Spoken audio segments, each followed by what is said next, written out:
L'un des grands secrets de l'écriture consiste à écrire des petites histoires. Moi, je crois beaucoup aux nouvelles. Je regrette qu'en France, la nouvelle soit plus à la mode, mais la nouvelle, on ne peut pas tricher. Si votre histoire ne tient pas debout, on le voit tout de suite. Si vos personnages ne fonctionnent pas, on le voit. Et vous êtes obligé de viser à l'économie. Dans la nouvelle, tout doit servir. Vous ne pouvez pas présenter un personnage qui ne soit pas indispensable à l'intrigue.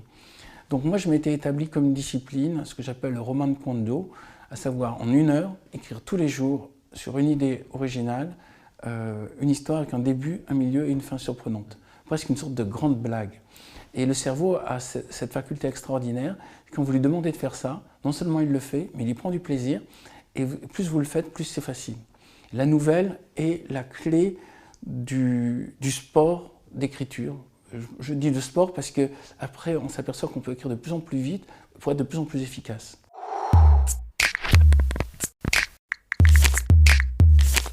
Moi, je considère que le métier d'écrivain est un métier d'abord de conteur. Donc, ce qu'il faut retrouver, c'est cette tradition qui est le récit au coin du feu. Le barde, le griot, le chaman. Si vous savez tenir en haleine avec une histoire, vous êtes, à mon avis, mieux qu'écrivain, vous êtes auteur. Il n'est pas nécessaire de bien parler français. Par contre, il est nécessaire de bien captiver l'attention et de savoir où on va promener les gens pour les amener dans un endroit où il va y avoir une révélation. On peut avoir des gens qui font des très jolies rédactions, qui sont nuls comme écrivains, parce qu'ils ne savent pas tenir en haleine, ils ne savent pas donner envie de tourner les pages. Dès le moment où, enfant, on aime raconter des blagues, dès le moment où, enfant, on aime avoir l'attention de tout le monde quand on raconte une histoire, quelque part, on est sur le bon chemin pour devenir écrivain, auteur.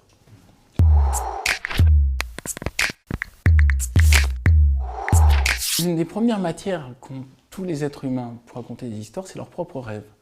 Chaque nuit, nous recevons un petit film complètement délirant, dans lequel il y a des éléments de choses qu'on connaît, des choses qu'on ne connaît pas, qui sortent de manière bizarre. C'est cette même gymnastique, qui est en fait une gymnastique d'imaginaire, qu'il faut reproduire pour écrire un roman. Si on regarde par exemple Alice au Pays des Merveilles de Lewis Carroll, c'est un grand rêve, c'est un grand délire de rêve. Ce n'est pas autobiographique. Mais après, pour ceux qui ne sont pas capables d'avoir de l'imagination, ou qui croient qu'ils ne sont pas capables d'avoir l'imagination, il y a le récit autobiographique. Mais le récit autobiographique, on n'a pas besoin d'avoir été un aventurier, un guerrier ou un explorateur pour faire un récit autobiographique. Il suffit juste de raconter sa manière personnelle du vécu.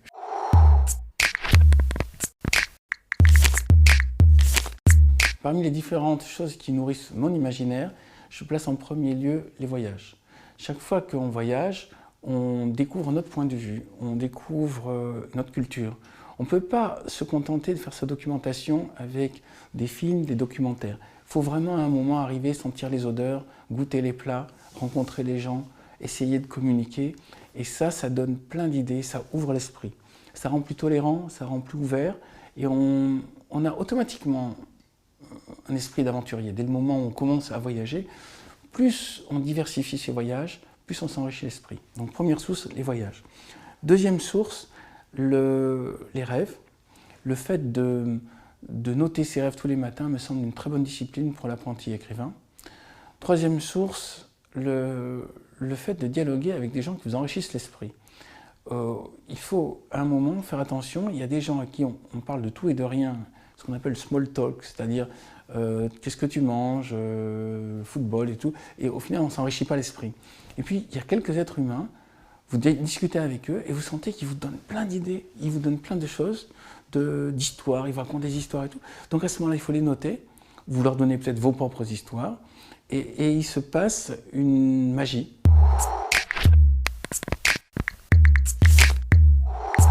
Une de mes grandes sources d'inspiration, c'est aussi tout simplement les gens.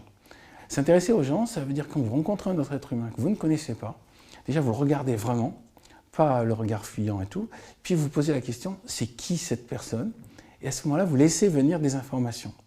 Et cet exercice fait que tous les gens que vous rencontrez dans votre vie deviennent des sources d'inspiration, même si vous ne leur parlez pas forcément. Mais si vous avez la possibilité de leur parler, devenez vraiment curieux de la vie des autres. Intéressez-vous à eux comme de potentiels personnages. Et après, vous pouvez faire des personnages en mélangeant d'eux ou en essayant de regarder quelle est leur vie ou des anecdotes de leur vie. Il m'est arrivé des fois de tomber sur des gens qui me racontaient des choses tellement passionnantes, je leur demandais l'autorisation d'utiliser pour mes romans, tellement je trouvais que c'était déjà complet. Et c'est un métier où il faut être curieux. Dès le moment où on n'a pas de curiosité envers les gens, envers le monde, on tourne en rond, on reste avec sa pensée ancienne qu'on n'arrête pas d'épuiser. Dès le moment où on est curieux, on reçoit tout le temps des sources d'informations fraîches. Et puis lire le journal. Lire le journal parce que la réalité est remplie de choses complètement surprenantes qu'on ne peut pas imaginer.